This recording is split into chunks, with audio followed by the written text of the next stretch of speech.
Hello guys, मेरा नाम अभिषेक है और आप सबका स्वागत है आपके अपने चैनल द स्टोरी रूम में। तो आज की जो कहानी है वो इंटरेस्टिंग है, साथ ही साथ बहुत ज़्यादा खौफनाक है।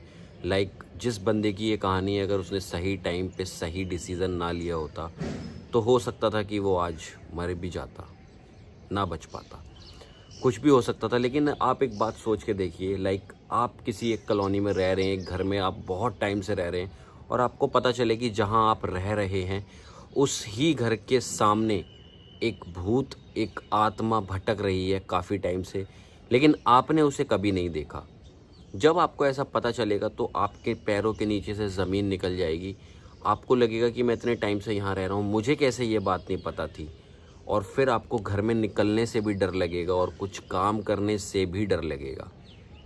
इसी चीज़ के अराउंड ये पूरी कहानी है। तो ये जो हमारी कहानी है, इसको स्टार्ट करने से पहले अगर आपने वीडियो को लाइक शेयर सब्सक्राइब नहीं किया है तो वीडियो को लाइक शेयर सब्सक्राइब कर दीजिएगा और कमेंट करके मेरे को ज़रूर बताइएगा कि आपको ये कहानी कैसी लगी। तो चलिए करते हैं कहानी को स्टार्ट। ये जो कहानी है ये यूपी के रामपुर शहर के बारे में है। ये रामपुर शहर भी काफ़ी अच्छा खासा नामी शहर है यूपी का, और मेरे तो घर के पास ही पड़ता है, नेक्स्ट टू, बिकॉज़ मैं मुरादाबाद रहता हूँ और उससे अगला शहर जो पड़ता है वो रामपुर ही पड़ता है। तो ये कहानी रामपुर से आ रही है। रामपुर में एक लड़का था जिसका नाम था सुमित। ये कहानी सुमित की थी।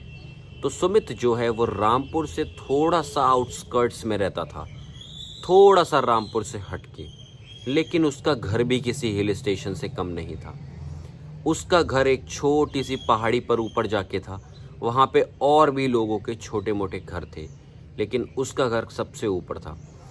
तो उसका घर किस तरीके से था, सबसे पहले एक चौड़ी रोड आती थी पक्की, उससे आप थोड़ा सा ऊपर को चढ़ेंगे तो एक गौशाला आपको दिखाई देगी। वो गौशाला सुमित की ही थी। उससे घूम के जब आप और ऊपर चढ़ेंगे तो आपको सुमित का घर मिलेगा। काफ़ी अच्छा, काफ़ी बड़ा घर बना हुआ था पुराने टाइम का। तो अगर मान लीजिए किसी को सुमित के घर जाना है तो उसको पहले पक्की सड़क पे जाना होगा। पक्की सड़क से वो ऊपर चढ़ेगा तो वो पहले गौशाला पहुंचेगा, फिर गौशाला से ऊपर चढ़ेगा तो वो सुमित के घर पहुंचेगा। सुमित के घर में टोटल 4 लोग थे, सुमित, मम्मी पापा और सुमित की दादी। सुमित को मोबाइल चलाने का बहुत ज़्यादा शौक था। उसको गेम खेलने का बहुत रहता था। और उसके अंदर एक गंदी आदत और थी, जैसे कि मान लो वो गेम खेल रहा है और किसी पर्टिकुलर स्टेज में वो अटक गया है, तो जब तक वो स्टेज पार नहीं कर लेगा तब तक फ़ोन नहीं छोड़ेगा, तब तक मोबाइल बंद नहीं करेगा। तो ये गेम खेलने के लिए क्या करता था, इसके यार दोस्त आ जाते थे जैसे इसके घर पे, ये लोग छत पे जाकर आराम से गेम खेलते थे। और घर की छत इतनी बड़ी थी यार, इतनी ऊपर इसका घर था कि वहाँ से पूरा गाँव इसका दिखाई देता था, क्योंकि गाँव में ही रहता था ये, रामपुर के पास। पूरा गांव इसका दिखाई देता था, अच्छी खासी हवा आती थी, नेचर बढ़िया रहता था और वहाँ से उसकी गौशाला भी थोड़ी बहुत दिखती थी। तो वो खाली टाइम में जब भी खाली होता था छत पे जाके बैठ जाता था, अपना गेम वगैरह खेल लेता था। और वो अपनी दादी से भी बहुत प्यार करता था। तो दादी का क्या था, वो जब अपनी दादी के पास बैठता था तो दादी की उसकी आदत थी कि उसको अलग अलग तरीके की कहानी सुनाना। कभी भूतिया कहानी, कभी कोई पुराने ज़माने की कहानी, कभी कोई मोटिवेशनल स्टोरी कह लो, कुछ ना कुछ उसकी दादी उसको सुनाती रहती थी। लेकिन अब कुछ दिनों से दादी की तबीयत खराब रहने लगी थी, तो दादी जल्दी सो जाया करती थी। और सुमित जल्दी सो जाने की वजह से दादी की थोड़ा बहुत अपना टाइम परिवार के साथ बिताने के बाद पे चला जाया करता था अपना गेम खेलने। और आज का जो दिन था वो दिन था सैटरडे का दिन। तो वो सैटरडे संडे का काफ़ी वेट किया करता था, बिकॉज वो एक स्टूडेंट था। उसने सोचा था आज पूरी रात गेम खेलूंगा, जिस स्टेज में इतने दिनों से मैं अटका हुआ हूँ, चाहे आज 4 बज जाए 5 बज जाए, पूरी स्टेज ख़त्म करके ही हटूंगा। तो वो छत पे पहुंच जाता है, अच्छी खासी रात हो रही है और वो अपना गेम खेलना स्टार्ट करता है, कान में लगा लेता है हेडफोन्स। अब उसको 2-3 घंटे हो चुके हैं लेकिन वो स्टेज उसकी पार ही नहीं हो रही है और उसको बहुत ही तेज़ प्यास भी लगने लगती है। तो वो ये सोचता है क्यों ना मैं हेडफोन्स उतार के अपना एक बार पानी पी के आता हूँ, फिर दोबारा से कंटिन्यू करूँगा। तो जैसे ही वो है अपने हेडफोन्स उतार कर पानी पीने के लिए नीचे जा रहा होता है, तभी उसको बहुत तेज़ से गौशाला की साइड से किसी बच्चे की रोने की आवाज़ आती है, बहुत तेज़। वो आओ देखता है ना ताओ, क्योंकि वो अपनी गायों से बहुत प्यार करता था। उसको कुछ भी समझ नहीं आया और वो भागता हुआ कमरे का अपने पहले सबसे नीचे जाता है और घर का अपने गेट खोलता है। उसके घर का गेट बहुत बड़ा सा, सिक्योरिटी पर्पज़ के लिए गेट बड़ा भी रखना पड़ता है ना, जैसे हिल स्टेशन टाइप्स में रह रहे हैं यार, तो थोड़ा उसका भी ध्यान देना पड़ता है। तो काफ़ी बड़ा गेट था। उसने वो गेट खोला और खोल के वो नीचे की तरफ जाने लगा। जैसे जैसे वो उसके पास बढ़ रहा था अपनी गौशाला के, उसको ऐसा लग रहा था कि यार यहाँ से कुछ ऐसी आवाज़ तो नहीं आ रही है, लेकिन चल के चेक करता हूँ। उसके पास अपना फ़ोन था। अपने फ़ोन की फ्लैश लाइट उसने जला रखी थी और वो नीचे जा रहा था। वो गौशाला में पहुँच जाता है। वहाँ जाके देखता है कि सारी गायें तो आराम से सो रही हैं मस्त, और एक दो गाय ऐसी भी थीं जो उसे देख के, उसकी आवाज़ सुन के जग गई थी, लेकिन सारी गायें सही थीं। उसने एक एक गाय के पास जाके चेक किया कि किसी गाय को कोई परेशानी तो नहीं, लेकिन सारी गायें ठीक थीं, बिल्कुल कोई परेशानी नहीं थी। तो उसने सोचा कि यार वो आवाज़ कैसे आई। फिर उसने थोड़ा दिमाग लगाया कि देर से मैं गेम खेल रहा था हेडफोन्स लगा के, हो सकता है कि उसकी आवाज़ गेम की मेरे दिमाग में भर गई हो। जैसे ही मैंने हेडफोन्स हटाए हो तो मुझे अजीब सा ऐसा लगा हो, बट ऐसा कुछ ना हो। तो वो इसके बाद अपनी आराम से फ्लैश लाइट उसने फ़ोन की जला रखी थी। धीरे धीरे करके वो अपने घर की ओर बढ़ने की कोशिश करता है। इतने में वो देखता है एक बड़ी सी परछाई उसे दिखाई देती है, जैसे कि कोई उसके घर की तरफ बढ़ रहा हो। उसने ध्यान से देखा तो उसे लगा कि ये तो कमल सिंह है। अब ये कमल सिंह कौन है? कमल सिंह उसके पापा का एक दोस्त था, जो कि हाइट में बहुत छोटा था, 4 साढ़े 4 फीट, लेकिन फाइट में बहुत ज़्यादा था। आए दिन उसकी शराब पीने की वजह से अपनी बहू से लड़ाई होती रहती थी कि आज उसकी बहू ने उसे खाना नहीं दिया, घर से निकाल दिया, या खुद खाना नहीं खाया, या घर से चली गई। तो सुमित के जो पापा थे वो उसके बहुत अच्छे दोस्त थे, और सुमित के पापा मोस्टली उसकी लड़ाई ख़त्म करवाते थे। तो वो इसीलिए आता था कि भाई साहब आज फिर से उसने मेरे साथ ऐसे कर दिया, चलो उसको समझाओ और ये लड़ाई शांत कराओ। तो ऐसे काफ़ी बार ही होता था। जब उसने देखा तो कमल सिंह थे। उसने बोला, कमल सिंह आज कहाँ जा रहे हो? आज भी फिर से लड़ाई कर ली क्या? जब वो ऐसा बोलता है तो बोलते बोलते वो धीरे धीरे टॉर्च दिखाते हुए कमल सिंह की तरफ बढ़ रहा है। अब वो जैसे जैसे कमल सिंह की तरफ बढ़ रहा है, वो जो आदमी 4 साढ़े 4 फीट का होना चाहिए था, जैसे जैसे वो आगे बढ़ रहा था, वो आदमी की हाइट बढ़ती चली जा रही थी, और वो बढ़ते बढ़ते बढ़ते बढ़ते सुमित से भी ज़्यादा हो गई थी। अब सुमित को लगा कि कमल सिंह तो बहुत छोटा है, ये हाइट इसकी इतनी बड़ी कैसे हो गई। जैसे ही वो अपने फ़ोन की फ्लैश लाइट उसके मुंह पे मारता है, तो वो देखता है कि ये तो कमल सिंह नहीं है, ये तो कोई और आदमी है, बहुत बड़ा सा, उसके बाल बिखरे हुए, और ऐसा लग रहा था किसी ने उसका होंठ फाड़ दिया। उसका एक होंठ लटका हुआ था बहुत ज़्यादा, और मुंह से खून निकल रहा था।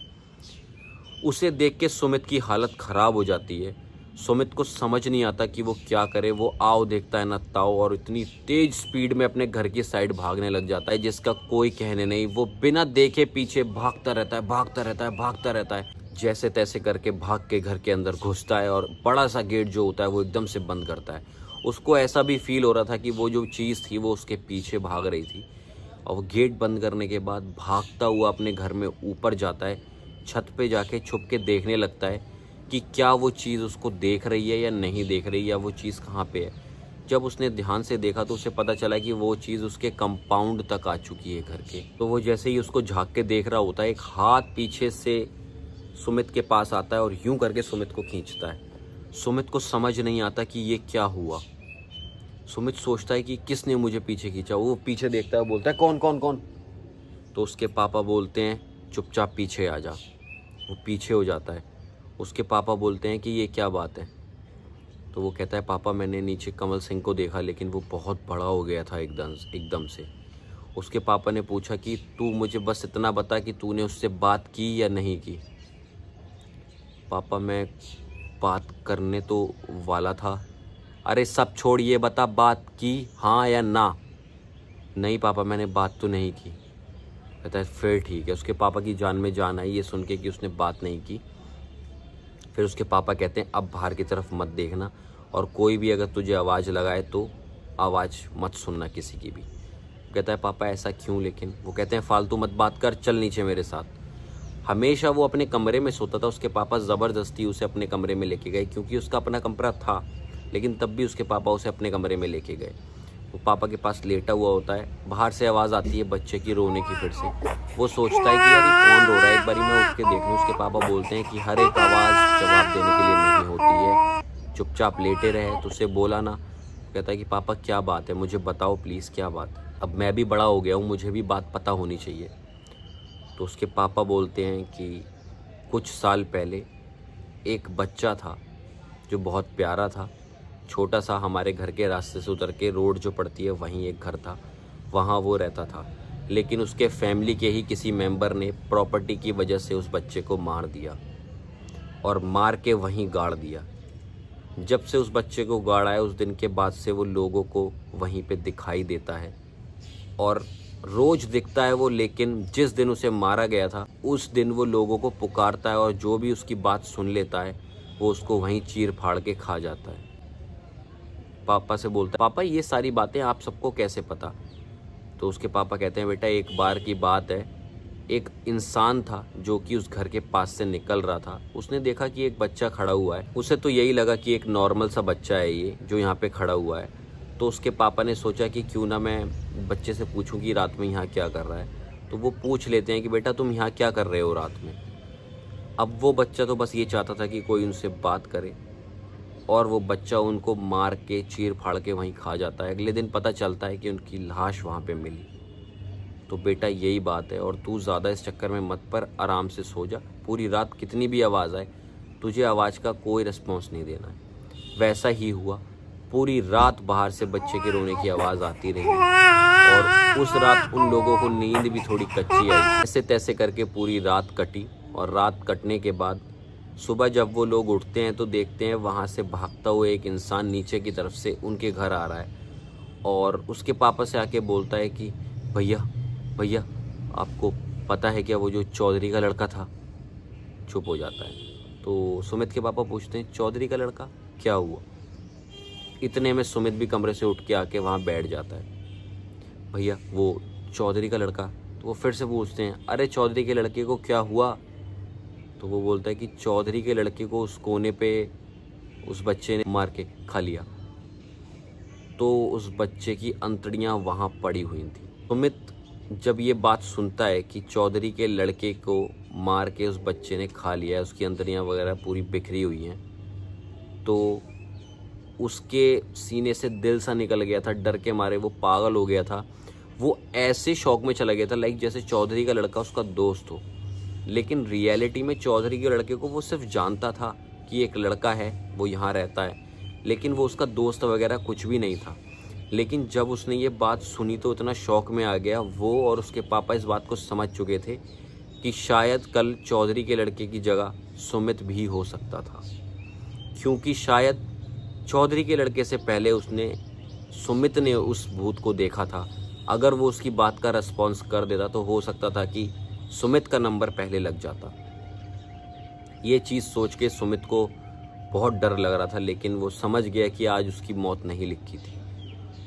उसने उस दिन एक बात ठान ली कि चाहे अब कुछ भी हो जाए, कितनी रात हो, कितना ही मेरा गेम खेलने का मन करे, मैं कभी भी छत पे जाके आधी रात को गेम नहीं खेलूँगा। और स्पेशली उस रात को, जिस रात उस बच्चे को मारा गया था, यानी 17 अगस्त की रात को, उस दिन तो मैं किसी भी कीमत पे कोई आवाज़ अगर आए तो उस आवाज़ का मैं जवाब नहीं दूंगा। तो इस कहानी से आपको एक सीख तो ज़रूर मिली होगी कि हर एक आवाज़ जवाब देने के लिए नहीं होती। और अगर ये वीडियो आपको अच्छी लगी हो तो वीडियो को लाइक, शेयर, सब्सक्राइब कर देना।